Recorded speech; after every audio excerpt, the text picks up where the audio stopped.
بسم اللہ الرحمن الرحیم، السلام علیکم ورحمۃ اللہ وبرکاتہ۔ دوستو، ربیع الاول اسلامی سال کا تیسرا مہینہ ہے۔ یہ مہینہ فضیلتوں اور سعادتوں کا مجموعہ ہے، کیونکہ وہ ذات پاک جن کو اللہ کریم نے تمام جہانوں کے لیے رحمت بنا کر بھیجا، وہ عظمتوں والے نبی خاتم النبیین صلی اللہ علیہ وآلہ وسلم اسی ماہ مبارک میں دنیا میں تشریف لائے، اور یوں اس مہینے کو سب فضیلتیں اور سعادتیں حضور صلی اللہ علیہ وآلہ وسلم کی ولادت کے صدقے نصیب ہوئیں۔ حضرت سیدنا امام زکریا بن محمد بن محمود قزوینی رحمت اللہ علیہ فرماتے ہیں، یہ وہ مبارک مہینہ ہے جس میں اللہ پاک نے اپنے آخری نبی صلی اللہ علیہ وآلہ وسلم کے وجود مسعود یعنی بابرکت ذات کے صدقے دنیا والوں پر بھلائیوں اور سعادتوں کے دروازے کھول دیے ہیں۔ اسی مہینے کی 12 تاریخ کو رسول اللہ صلی اللہ علیہ وآلہ وسلم کی ولادت ہوئی ہے۔ دوستو، ربیع موسم بہار یعنی سردی اور گرمی کے درمیان کے موسم کو کہتے ہیں۔ اہل عرب موسم بہار کے شروع کے زمانے کو ربیع الاول کہتے تھے۔ اس میں کھنڈی اور پھول پیدا ہوتے تھے، اور جس وقت پھلوں کی پیداوار ہوتی تو ان دنوں کو ربیع الاخر کہتے تھے۔ جب مہینوں کے نام رکھے گئے تو سفر کے بعد والے 2 مہینوں کو انہی 2 موسموں کے ناموں پر ربیع الاول اور ربیع الاخر کا نام دیا گیا۔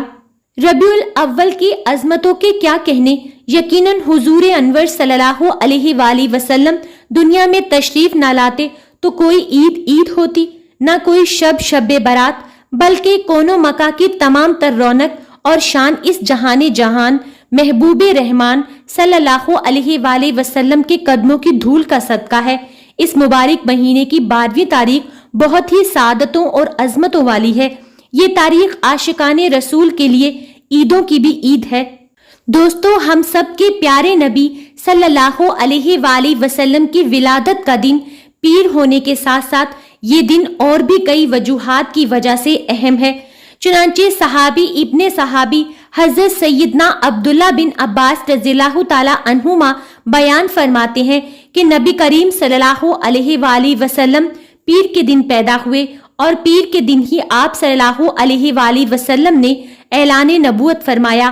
مکہ پاک سے ہجرت کرتے ہوئے پیر کے دن روانہ ہوئے اور مدینہ منورہ میں پیر کے دن ہی داخل ہوئے۔ پیر کے دن انتقال شریف ہوا اور آپ نے حجر اسود کو پیر کے دن ہی نصب فرمایا۔ ایک روایت کے مطابق غزوہ بدر میں فتح بھی پیر کے دن ملی۔ مشہور محدث حافظ محمد بن عبداللہ المعروف ابن ناصر الدین دمشقی رحمت اللہ علیہ لکھتے ہیں، صحیح یہ ہے کہ نبی کریم صلی اللہ علیہ وآلہ وسلم کی ولادت طلوع فجر یعنی صبح صادق کے وقت ہوئی، اور اسی کو محدثین نے صحیح قرار دیا ہے۔ علماء کرام نے اس بات کو واضح الفاظ میں تحریر فرمایا ہے کہ جس رات ہمارے پیارے آقا مکی مدنی مصطفیٰ صلی اللہ علیہ وآلہ وسلم کی ولادت باسعادت ہوئی، وہ شب قدر سے بھی افضل ہے، جیسا کہ حضرت سیدنا شیخ عبدالحق محدث دہلوی رحمت اللہ علیہ لکھتے ہیں، بے شک سرور عالم صلی اللہ علیہ وآلہ وسلم کی ولادت کی رات شب قدر سے بھی افضل ہے۔ پیارے دوستو، نبی پاک صلی اللہ علیہ وآلہ وسلم کی محبت ایمان کی بنیاد ہے، اور محبت کی ایک علامت یہ ہے کہ محبوب کا کثرت سے ذکر کیا جائے۔ روایت میں ہے، یعنی جو کسی سے محبت کرتا ہے اس کا کثرت سے ذکر کرتا ہے۔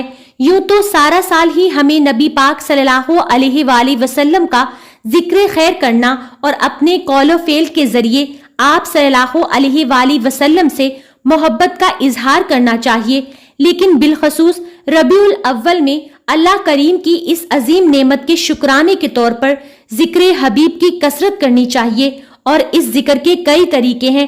مثلا نبی پاک صلی اللہ علیہ وآلہ وسلم پر درود پاک پڑھنا، نعت شریف پڑھنا، آپ صلی اللہ علیہ وآلہ وسلم کی شان و عظمت بیان کرنا، محلے داروں، راہ چلنے والوں وغیرہ حقوق عامہ کا خاص خیال رکھتے ہوئے شریعت کے مطابق محفل میلاد کرنا اور اس میں شریک ہونا وغیرہ ذکر رسول ہے۔ لہٰذا ربیع الاول میں یہ تمام چیزیں ہمارے معمولات میں شامل ہونی چاہیے۔ حضرت عمر بن خطاب رضی اللہ تعالی عنہ سے روایت ہے کہ رسول اللہ صلی اللہ علیہ وآلہ وسلم نے ارشاد فرمایا، کہ جب آدم علیہ السلام سے خطا کا ارتکاب ہو گیا، یعنی ایک غلطی ہو گئی، تو انہوں نے جناب باری تعالیٰ میں عرض کیا کہ اے پروردگار، میں آپ سے محمد صلی اللہ علیہ وآلہ وسلم کے واسطے سے درخواست کرتا ہوں کہ میری مغفرت کر دیجئے۔ سو حق تعالیٰ نے ارشاد فرمایا کہ اے آدم، تم نے محمد صلی اللہ علیہ وآلہ وسلم کو کیسے پہچانا، حالانکہ ابھی ہم نے ان کو پیدا بھی نہیں کیا۔ عرض کیا کہ اے رب، میں نے اس طرح پہچانا کہ جب آپ نے مجھ کو اپنے ہاتھ سے پیدا کیا اور روح میرے اندر پھونکی تو میں نے سر جو اٹھایا تو عرش کے پایوں پر یہ لکھا ہوا دیکھا، لا الہ الا اللہ محمد رسول اللہ۔ سو میں نے سمجھ لیا کہ آپ نے اپنے پاک نام کے ساتھ ایسے ہی شخص کے نام کو ملایا ہوگا جو آپ کے نزدیک تمام مخلوق سے زیادہ پیارا ہوگا۔ حق تعالیٰ نے فرمایا، آدم تم سچے ہو، واقعی میں وہ میرے نزدیک تمام مخلوق میں سب سے زیادہ پیارے ہیں، اور جب تم نے ان کے واسطے سے دعا کی درخواست کی ہے تو میں نے تمہاری مغفرت کی، اور اگر محمد صلی اللہ علیہ وآلہ وسلم نہ ہوتے تو میں تم کو بھی پیدا نہ کرتا۔ اس سے آپ صلی اللہ علیہ وآلہ وسلم کی فضیلت کا اظہار آدم علیہ السلام کے سامنے ظاہر ہوتا ہے۔ عبد الرزاق نے اپنی سند کے ساتھ حضرت جابر بن عبداللہ انصاری سے روایت کیا ہے کہ میں نے عرض کیا، میرے ماں باپ آپ پر فدا ہوں، مجھ کو بتلائیے کہ سب اشیاء سے پہلے اللہ تعالیٰ نے کون سی چیز پیدا کی؟ آپ نے فرمایا، اے جابر، اللہ تعالیٰ نے تمام اشیاء سے پہلے تیرے نبی کا نور اپنے نور سے پیدا کیا، پھر وہ نور قدرت الہیہ سے جہاں اللہ تعالیٰ کو منظور ہوا سیر کرتا رہا، اور اس وقت نہ لوح تھی اور نہ بہشت تھی اور نہ دوزخ تھی اور نہ فرشتہ تھا اور نہ آسمان تھا اور نہ زمین تھی اور نہ سورج تھا اور نہ چاند تھا اور نہ جن تھا اور نہ انسان تھا۔ پھر جب اللہ تعالیٰ نے اور مخلوق کو پیدا کرنا چاہا تو اس نور کے 4 حصے کیے، اور ایک حصہ سے قلم پیدا کیا اور دوسرے سے لوح اور تیسرے سے عرش۔ اس حدیث سے نور محمدی صلی اللہ علیہ وآلہ وسلم کا یعنی سب سے پہلے پیدا ہونا ثابت ہوا۔ حضرت ارباس بن ساریہ سے روایت ہے کہ نبی کریم صلی اللہ علیہ وآلہ وسلم نے ارشاد فرمایا کہ بے شک میں حق تعالیٰ کے نزدیک خاتم النبیین اس وقت ہو چکا تھا جبکہ آدم علیہ السلام ابھی اپنے خمیر ہی میں پڑے تھے، یعنی ان کا پتلا بھی تیار نہ ہوا تھا۔ ابو سہل قطان کہتے ہیں کہ میں نے امام محمد باقر رضی اللہ تعالی عنہ سے پوچھا کہ رسول اللہ صلی اللہ علیہ وآلہ وسلم کو سب انبیاء سے تقدم یعنی سب انبیاء پر فضیلت کیسے ہو گئی حالانکہ آپ سب سے آخر میں مبعوث ہوئے؟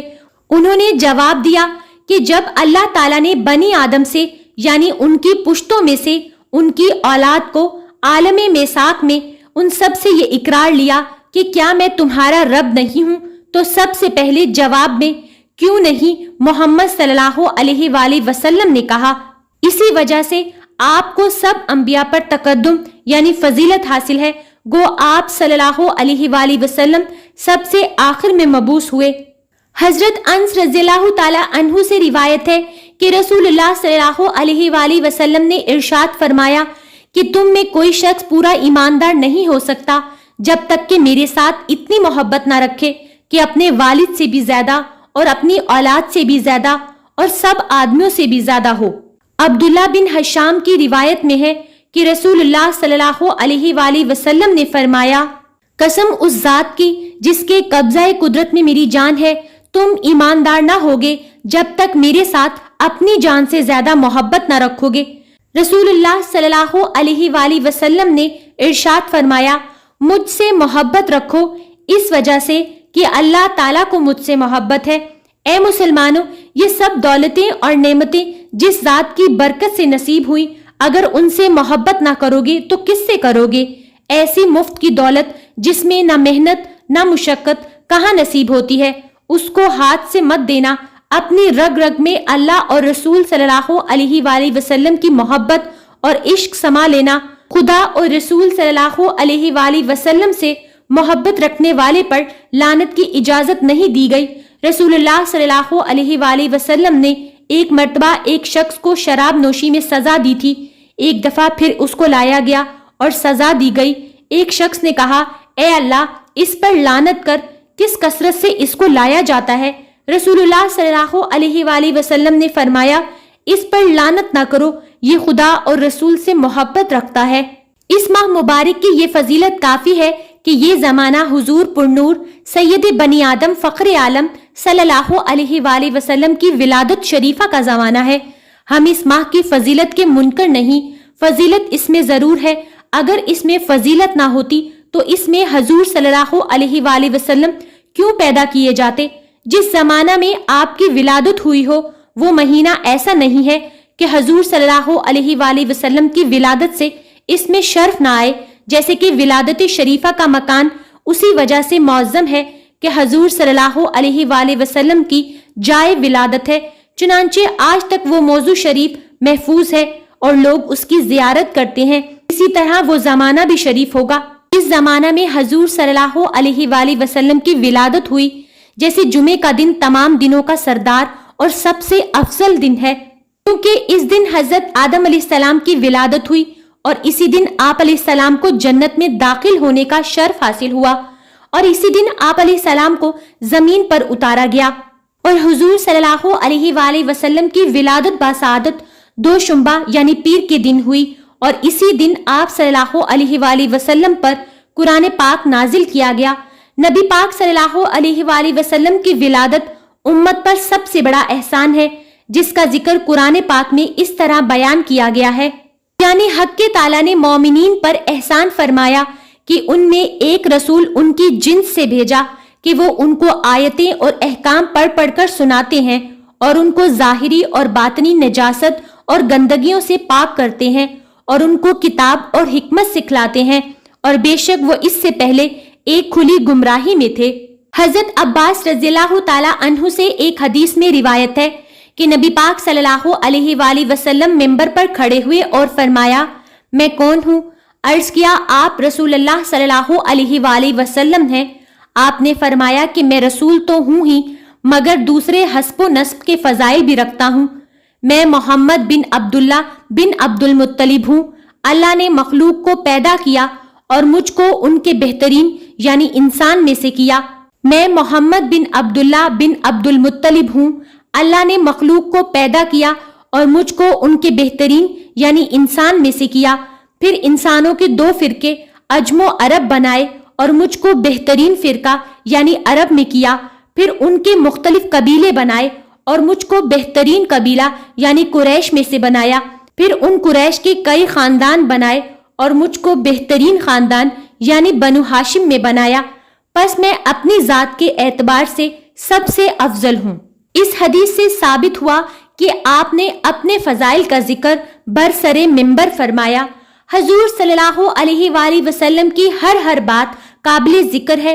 نشست، برخاست، اخلاق و عادات، مجاہدات، ریاضات، افعال اور احکام، اوامر و نواہی سب ہی قابل ذکر ہے۔ آپ کا ذکر تو ہر وقت ہی ہونا چاہیے اور آپ کی ہر ادا کا ذکر ہونا چاہیے، حتیٰ کہ آپ کے غصہ اور خفگی کا بھی ذکر ہونا چاہیے۔ محبت وہ چیز ہے کہ واللہ اگر حضور صلی اللہ علیہ وآلہ وسلم کے غصہ اور اناب کا ذکر بھی ہو تو مزے لے لے کر ذکر کریں۔ صحابہ کرام نے اس راز کو سمجھا تھا اور محبت کی یہ دولت ان حضرات کو نصیب تھی، اسی لیے اگر حضور صلی اللہ علیہ وآلہ وسلم ناخوش بھی ہوتے تھے تو صحابہ کرام رضی اللہ تعالی عنہ اس کا بھی ذکر لذت لے کر فرماتے تھے۔ تو اگر واقعی کسی کو حضور صلی اللہ علیہ وآلہ وسلم سے محبت ہو تو کیا وہ ذکر میلاد میں نماز روزہ کے ذکر کو ناگوار سمجھے گا؟ ہرگز نہیں۔ حضور صلی اللہ علیہ وآلہ وسلم کا تو اٹھنا بیٹھنا، سونا جاگنا، حتیٰ کہ حوائج ضروریہ میں مشغول ہونا سب عبادت ہے، بلکہ حضور صلی اللہ علیہ وآلہ وسلم کے افعال اور احکام کا ذکر کرنا ذکر ولادت سے بھی زیادہ برکت کی چیز ہے۔ حضرت ابو ہریرہ رضی اللہ تعالی عنہ سے روایت ہے کہ رسول اللہ صلی اللہ علیہ وآلہ وسلم نے فرمایا، میری تمام امت جنت میں داخل ہوگی مگر جس نے میرا کہنا قبول نہ کیا۔ عرض کیا گیا، قبول کس نے نہیں کیا؟ فرمایا، جس نے میری اطاعت کی وہ جنت میں داخل ہوگا اور جس نے میری نافرمانی کی اس نے قبول نہیں کیا۔ حضرت انس رضی اللہ تعالی عنہ سے روایت ہے کہ رسول اللہ صلی اللہ علیہ وآلہ وسلم نے فرمایا، جس نے میری سنت سے محبت کی اس نے مجھ سے محبت کی، اور جس نے مجھ سے محبت کی وہ میرے ساتھ جنت میں ہوگا۔ اس حدیث سے معلوم ہوا کہ آپ صلی اللہ علیہ وآلہ وسلم سے محبت کی علامت آپ کی سنت سے محبت ہے۔ دوستو اگر آپ کو میری یہ ویڈیو پسند آئے تو اس کو لائک کیجئے اور میرے چینل کو سبسکرائب کیجئے اور ساتھ دیے گئے بیل آئیکن کو ضرور پریس کیجئے۔ شکریہ۔